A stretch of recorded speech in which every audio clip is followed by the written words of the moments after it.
Por los mercados ambulantes andaba una mañana un tuerto, merecedor otrora de las glorias de la magia negra, llamado Kefir Anán, quien ahora deambulaba en algún rincón de Siria, llevando una vida trashumante, luego de ciertos hechos oprobiosos ocurridos en un antiguo califato persa.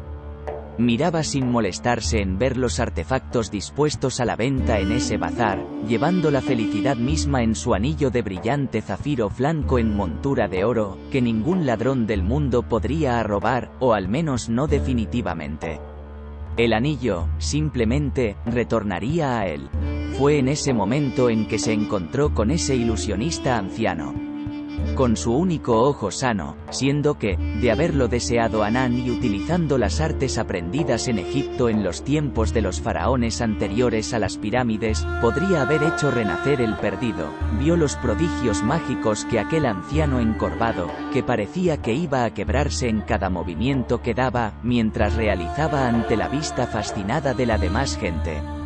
A pesar de que el mismo Anán había sido un ilusionista avezado en su remotísima juventud, no pudo menos que asombrarse. Sobre todo, cuando se dio cuenta que el anciano era ciego. Luego del acto esperó a que la gente se acercara a entregarle el diezmo al talento, y el anciano, con la mirada impertérrita al frente, agradeciendo con una sonrisa a todos, la deshizo cuando Anán se acercó. Con un movimiento rápido, como pudiera ver, le sujetó la mano, observándolo fijamente con sus ojos blancos y muertos, y sus labios que temblaban. Mucho tiempo he esperado y rogado por un encuentro con su majestad, dijo el anciano. He andado los caminos agrestes del mundo, he atravesado océanos de tiempo para tener un día la oportunidad de estar ante vuestra presencia. Ante ti, grandísimo, me prosterno. Y aquel anciano, entre crujimientos de huesos secos como ramas a punto de romperse, hizo exactamente lo que había dicho. Se arrodilló delante de Anán, quien le tendió la mano que no llevaba el anillo para que se tomara de ella y, con mucho cuidado, con tanta ternura como sorpresa, lo ayudó a incorporarse. «Pero dime, ¿es que acaso me conoces, viejo ilusionista?», le preguntó Anán. El anciano se puso de pie con artríticos dolores, mirándolo sin verlo, y sonriendo le dijo con visible emoción. Todo quien haya sido iniciado en las artes ilusionistas conoce el nombre de Kefir Anán, el más grande entre los maestros. La vanidad y el orgullo se depositaron en el alma vieja del tuerto, quien en verdad había sido grande en su tiempo, lo suficiente para trascender el puesto de ilusionista y llegar a ser el principal consejero de un sultán de Kandahar, en Ebos olvidados. El maestro había olvidado casi sus glorias, pero ahora observó su anillo, casi oyendo las risas que emanaban del palacio de cristal contenido, y su corazón se sintió contento. Aquel era un buen día, y estaba a punto de ponerse aún mejor, o eso creyó. «Puedo escuchar la música que proviene del anillo, maestro», dijo el ilusionista ciego, y Anán lo observó con atónita sorpresa. «¿Pero cómo? ¿Es que acaso conoces la historia? Todos los iniciados conocen la leyenda del anillo con el palacio de cristal, y de la sultana Maravedina», dijo el ilusionista con una sencillez que a Anán lo dejó perplejo. Pero no había acabado de hablar el hombre. «Es precisamente de lo que deseaba hablar con usted, maestro. Si tiene tiempo para ello». Anán, sin decir nada, sintiéndose henchido de orgullo, como en las viejas épocas, lo cogió de la mano y lo llevó de vuelta a su tienda, en las afueras de la ciudad remota. Llegaron al caer la tarde, ya que el anciano se quejaba de dolores, pero tampoco deseaba viajar de otra manera que fuera por sus propios medios. Al maestro tuerto le pareció hasta risueño que el anciano que conjuraba en su callejero escenario animales y creaciones vaporosas, caballos pequeños, ejércitos con el tamaño de muñecos, pero animados de vida y que batallaban a la vista del público con la misma intensidad que si fuera un combate real, flotando en el aire, traslúcidos, pero sin artificios de espejos y cristales. Que quien era capaz de hacer eso, no usara sus artes para ayudarse un poco a sí mismo. Incluso sospechó en algún momento que el anciano no llegaría a la tienda, que se le desarmaría como un castillo de cartas de tarot egipcias. Él mismo no era para nada joven, pero estaba en insuperable mejor forma que aquel talego de huesos, apenas mantenidos juntos con la fuerza de voluntad. Pero al final alcanzaron la tienda y bebieron y comieron antes de que Anán entrara de lleno en la cuestión, que no había querido tratar en escenario tan procaz como un mercado público. Y bien, buen hombre, de quien no conozco ni el nombre, dime qué asunto es el que te ha traído hasta mí. El anciano balbuceó buscando dónde colocar sus ojos inertes. Mi nombre es Kemir, dijo, y he venido desde muy lejos por un motivo que creo que debéis presentir ya. Habla ya, Kemir, y sin rodeos. Debes saber que soy más poderoso que tú. Oh, gran maestro, claro que lo sé, dijo Kemir, temblando de miedo y elevando las manos en señal de rendición. Nada puedo contra ti y tus poderes magníficos. Por favor, no penséis que busco causaros un mal. Mis trucos de ilusionismo los he aprendido a costa de un gran esfuerzo personal, pero no pueden compararse con los vuestros. Se tratan de meros entretenimientos. Anán miraba esos ojos blancos, que su ojo mental, el de su visión profunda, le mostraba como habían sido antes de cegarse. Habían sido celestes, del color del cielo, y algo le decía que creía haberlos visto antes. Pero pensaba que, en una existencia tan dilatada como la suya, tanto como interminable, era dable haber visto a la misma persona repetida con siglos de diferencia, y ya antes había tenido la impresión de detectar en el rostro de un joven la misma exacta expresión o las mismas exactas palabras dichas de la misma manera de alguien que había muerto centurias antes. Pensó en las palabras del viejo y pensó descubrir qué era lo que quería. Dime, Kemir, ¿acaso es sabiduría lo que pretendes? ¿Aprender de mí? Preguntó, con una carcajada de incredulidad. Era impensable que aquel talego pudiera aspirar a aprender nada antes de quedar reducido a polvo.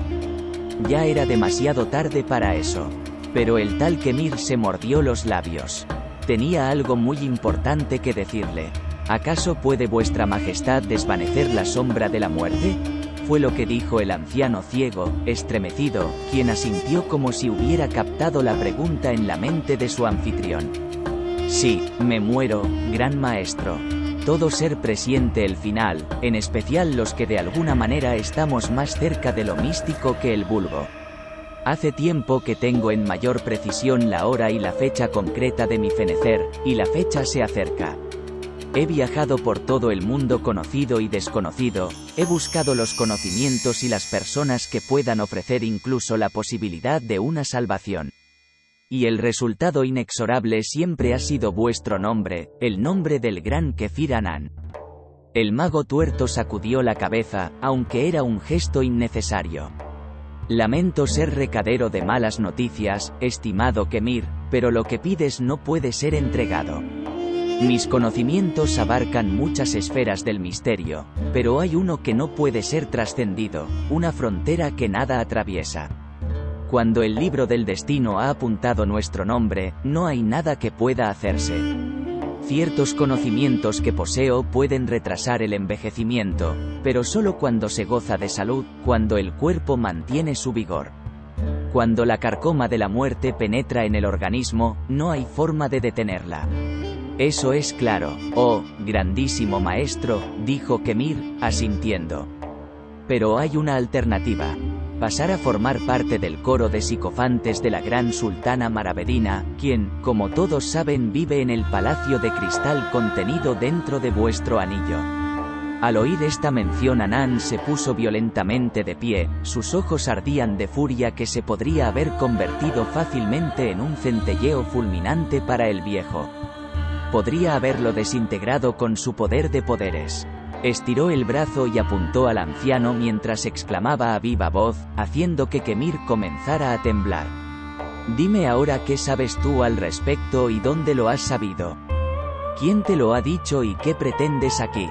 Rápido, respóndeme. Lo que sé, dijo Kemir, es lo que saben todos, lo que he rastreado en años de investigaciones, compulsando viejos pergaminos pasados de mano en mano por tenderos trashumantes.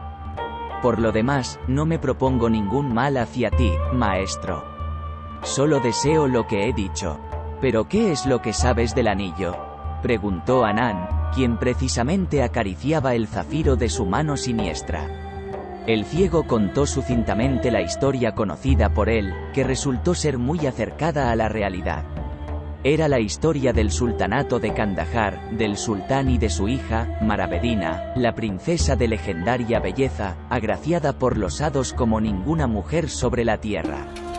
Kefir Anán se había vuelto, por sus prodigios aprendidos de joven en los viajes que hizo por Asiria y Caldea, por el reino de Solón y por el Egipto anterior y posterior a los faraones, la mano derecha del sultán, quien lo colmaba de atenciones, en particular de jovencitas para su harén, ya que el viejo mago tenía predilección por las mujeres jóvenes, niñas casi.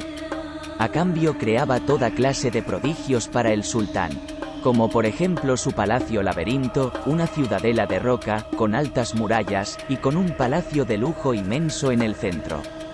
Ciertos encantamientos mágicos hacían que el laberinto fuera inescapable, que los pasadizos de roca mudaran de forma para nunca permitir hallar la salida, salvo que se conocieran las palabras mágicas, que solo Anán y el sultán conocían, las cuales permitían atravesar en derechura el entresijo de pasadizos de roca hacia el palacio.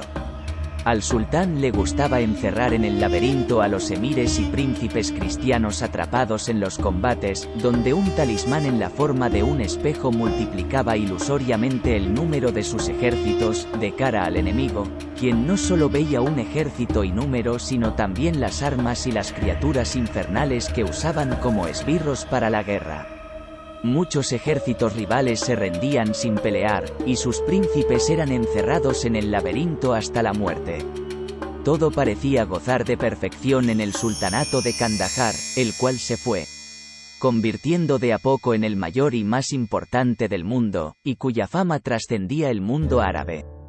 La riqueza era legendaria. Kefir había creado máquinas destiladoras de oro y plata a partir de cierto lodo elemental que se encontraba a la ribera de un pantano que fue desecado. El limo que se halló era el ingrediente para la creación de toda clase de artificiales, no solo de metales preciosos sino de zafiros y diamantes, con los cuales Kandahar inundaba el mercado. Las casas empezaron a edificarse con oro puro.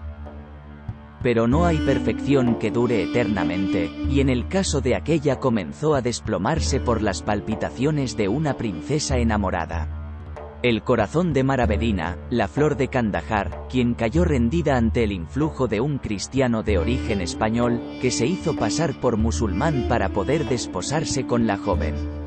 La cual, con solo verlo, cayó desplomada de fiebre y de mal de amores.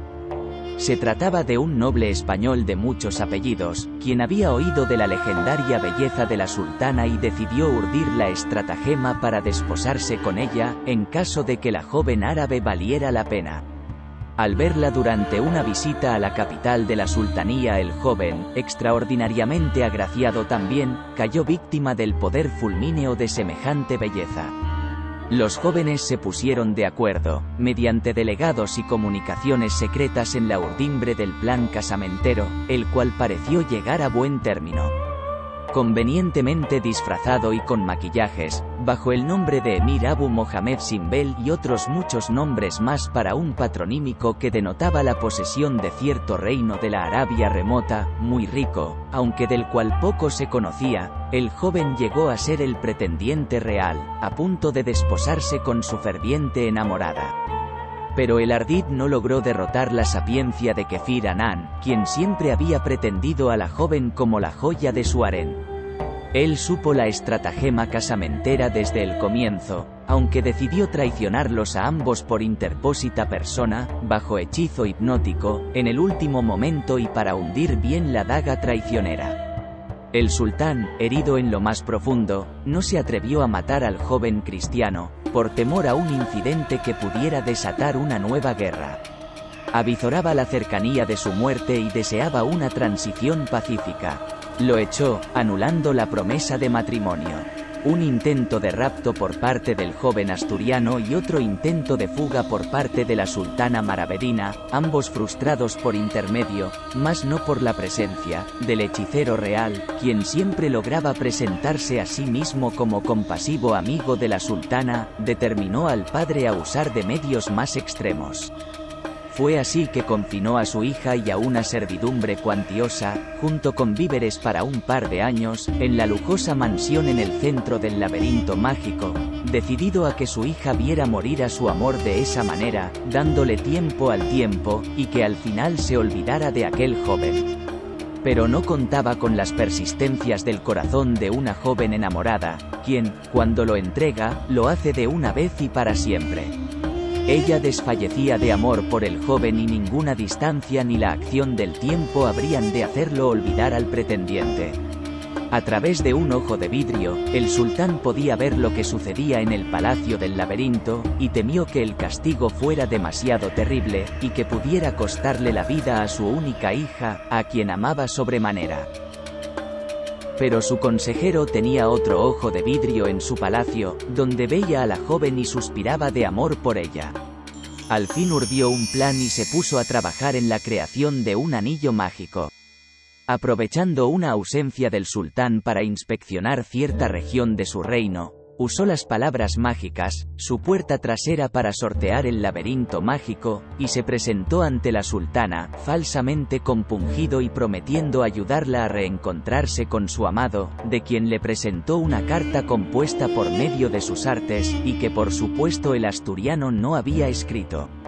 En la carta de amor el joven le hablaba de que el consejero tuerto estaba de acuerdo y que los iba a ayudar, y que ella debía confiar. Y la joven, herida de amor y más hermosa que nunca, confió. ¿Cómo has de ayudarnos, oh, noble amigo de nuestro amor? Le preguntó Maravedina al hechicero, que casi no podía contener las bajas pasiones. El mago le enseñó el anillo, que era de una belleza insuperable, y le dijo, aunque no lo veáis, allí dentro hay un palacio de cristal, una ciudad de cristal, de hecho, que he construido para vos. Si me dejáis, os llevaré dentro de mi anillo, cómodamente alojada en aquel palacio, mientras que yo salgo de aquí y hago el viaje hacia vuestro enamorado.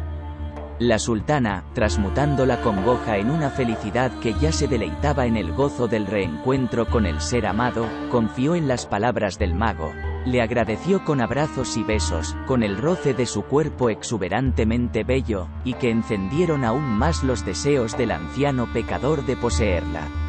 Entonces, usando de sus artes, la convirtió en una presencia vaporosa, la cual confinó dentro del anillo. Tras lo cual, usando de las palabras mágicas, abandonó el laberinto y el reino de Kandahar, con su presea más querida como única pertenencia. Desde ya que no pretendía ayudar a la joven sino encerrarla en otra prisión, una de la cual no podría escapar, ni ningún mago podría hacerla escapar jamás. Ni siquiera él mismo era capaz de revertir el proceso. Según el encantamiento que grabó en etéreas letras de fuego, el sortilegio solo podría deshacerse en caso de que ella lo aceptara como marido. No hubo reencuentro con su amante asturiano, sino solo el desierto inmenso. La sultana, suspendida en un eterno presente, nunca lo aceptó como esposo, a pesar de prometerle que él podría beber de las aguas reverdecientes, ya que conocía su secreto. Que podría casarse con él como un hombre joven, una vez que lo aceptara como era. Solo que ella nunca lo aceptó, y entonces continuó su vida errante en los desiertos interminables. De tanto en tanto, solo para consolar la soledad de la sultana y tratar de ganarse su favor, le buscaba compañeras, por lo general mujeres, aunque de tanto en tanto le buscaba algunos ancianos, a los que vaporizaba con sus bibliotecas completas o sus puestos de curiosidades. En la ciudad de cristal el tiempo no transcurría y la abundancia estaba garantizada. No había más que hacer salvo contemplar la perfección. Cuando el viejo terminó de hablar habían dado ya las 12. No habían comido ni bebido nada, pero ninguno pareció sentir hambre ni sed. Habían estado atrapados por la historia, el anciano por el detallismo que le imprimió a su relato y en el caso de Anán, por la carga emocional de redescubrir los detalles que el anciano ilusionista desconocía. Entonces ya conoces la historia, y bastante bien, dijo el brujo tuerto a través de sus más de 1000 años de historia viviente, mientras que la ciudad en el anillo estaba de fiesta anticipadamente. Dime, entonces, en concreto, ¿qué es lo que quieres? quiero que me llevéis al anillo. Mis días están contados, pero en aquella magnífica ciudad de cristal, en sus palacios y con la mucha gente que la habita, no he de morir nunca. Kefir se rascó la barbilla. Nunca nadie le había pedido semejante cosa, nadie se había ofrecido. Tampoco estaba enterado de que hubiera gente que conociera el secreto del anillo. ¿Y qué obtendré yo a cambio?, preguntó el hechicero. ¿Sabes que es regla entre beduinos del desierto no hacer favores ni ofrecer o aceptar limosnas? Solo se acepta el trueque. Una cosa por otra. El anciano ciego sonrió y sus ojos lo buscaron hasta fijarse en los suyos, haciéndolo sentir un momentáneo estremecimiento. Ya has visto mis trucos, gran maestro. Yo podré alegrar el cautiverio de vuestra sultana, y tal vez, quién sabe, convencerla de que acepte vuestra mano finalmente, con la promesa de que dejéis al resto vivir nuestra vida eterna en el anillo. Anán se levantó, salió de la tienda y miró el cielo con su manto de estrellas, considerando la propuesta, hasta que llegó a la conclusión de que en verdad no tenía nada que perder. Pero aún así era hombre cauteloso. Sus eones en la tierra le habían enseñado a no confiarse nunca. Por eso se volvió hacia las alfombras donde habían estado sentados y levantó la lámpara de aceite.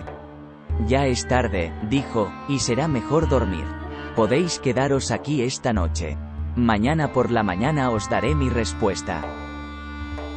El anciano sonrió y agradeció en exceso, dejándole ver que su fin era inminente. Sus ojos blancos lo incomodaron, sobre todo en los sueños que tuvo esa larga noche, llena de intranquilas anticipaciones. Al final se levantó antes del amanecer, incapaz de conciliar el sueño. Cuando encendió su lámpara, descubrió que el anciano lo aguardaba sentado, como si no hubiera guardado cama en toda la noche. «Y bien, gran maestro, ¿cuál es vuestra respuesta?». Había algo que le daba una mala impresión en todo aquello, pero lo consoló que nadie era más poderoso ni sabio que él, y que en verdad no tenía nada que perder y sí mucho que ganar. Hacía mucho tiempo que la sultana no se dejaba ver, escondida en los sótanos del Palacio de Cristal, lugar que se había escapado a su previsión de una absoluta visión de su ciudad. Tal vez el viejo pudiera ganarse su favor con sus ilusiones. Y aun en el caso de que no sirviera para convencerla, al menos podría volver a verla. Se cruzó de brazos, alto y fuerte como un árbol a pesar de su ostensible vejez. Al fin asintió. «Muy bien, anciano», dijo al fin. «Si tanto lo deseas, te llevaré a la ciudad. Pero debes hacer lo que has prometido». El viejo se puso trabajosamente de pie, y sus huesos entumecidos crujieron como si esta vez sí fueran a romperse como un colchón de ramas secas pisadas por el pie poderoso de un joven. Le hizo reverencias excesivas. «Lo haré, gran maestro. Nunca he dejado de servir a un amo, sobre todo uno que me ofrece el mayor bien de todos. Nunca he faltado en el servicio». «Ya está bien, anciano, es demasiado temprano para esto. Déjame que ponga manos a la obra», dijo Kefir, haciendo la imposición de manos y concentrándose. El sedimento en el fondo de su ser desprendió un pequeño fragmento que creció acunado en los sortilegios que habitaban su mente inmortal. Fue rápido. El anciano se iluminó de dentro hacia afuera, como si le hubieran echado lava por la boca y luego una nubecilla de vapor caliente lo rodeó y se hizo más densa alrededor del cuerpo, nublándolo a la vista. Había sido vaporizado, mientras el gran maestro, con su único ojo cerrado, recitaba y se concentraba. Con la mente atrajo la nube vaporosa hacia el brazo extendido, donde estaba el anillo y lo introdujo, recitando el viejo sortilegio que estaba grabado en inmortales y etéreas letras de fuego imperecedero. Ni bien estuvo hecho aquello y el ilusionista quedó dentro de su ciudad, miró al anillo acercándolo a su ojo sano. Solo entonces comprendió el error. Ni bien se halló en la ciudad, la gente que él había atrapado se reunió para saludarlo, como si lo hubieran estado esperando. Entonces el ilusionista anciano se despojó de su vejez, como si fuera un ropaje que se pone y quita. De pronto, debajo de ese manto de senectud apareció la esbelta e increíble figura del amante asturiano, del prometido de la sultana maravedina, quien entonces se dejó ver y salió corriendo del pasillo con ojos llorosos para ir a su encuentro, esa reunión tantos siglos demorada.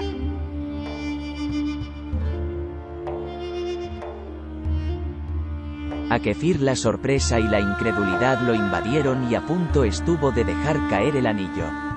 Una voz etérea del antiguo anciano, que emergió junto con la música del festejo desde el anillo, le explicó lo sucedido. Como el amante despechado, descubrió la trama secreta del hechicero real y se dijo que se vengaría de él. Aprendió tras muchos años las artes del ilusionismo, aprendió el secreto del eterno reverdecer, y conquistó, tras muchos años, poderes equivalentes, aunque no iguales. El mayor poder era el del ingenio con el cual acababa de engatusarlo para volver a ver a su amada. Los festejos que el mago venía oyendo desde el anillo eran los festejos preparatorios para el evento tan demorado, que era la boda real de los amantes eternos. Allí estarían juntos por toda la eternidad, jóvenes y amándose por siempre, sabiendo que nadie podía destruir su felicidad perfecta. Y no andaba muy equivocado el falso Kemir, ya que ni aun Kefir Anán podía destruir el anillo. Lo único que podía hacer, para no sufrir aquel dolor al saberse burlado en su propio juego, era hacer lo que hizo, según la leyenda, esconder el anillo en el desierto, y alejarse hacia el poniente, donde convocó al final a la muerte tan demorada. Mientras tanto, y según la leyenda, el anillo de Anán es buscado incesantemente, ya que otorga la felicidad a quien lo use, e incluso, si se escucha con atención y pegando el anillo al oído, se podrán escuchar los sonidos de una bacanal de matrimonio que jamás terminará mientras el mundo sea mundo.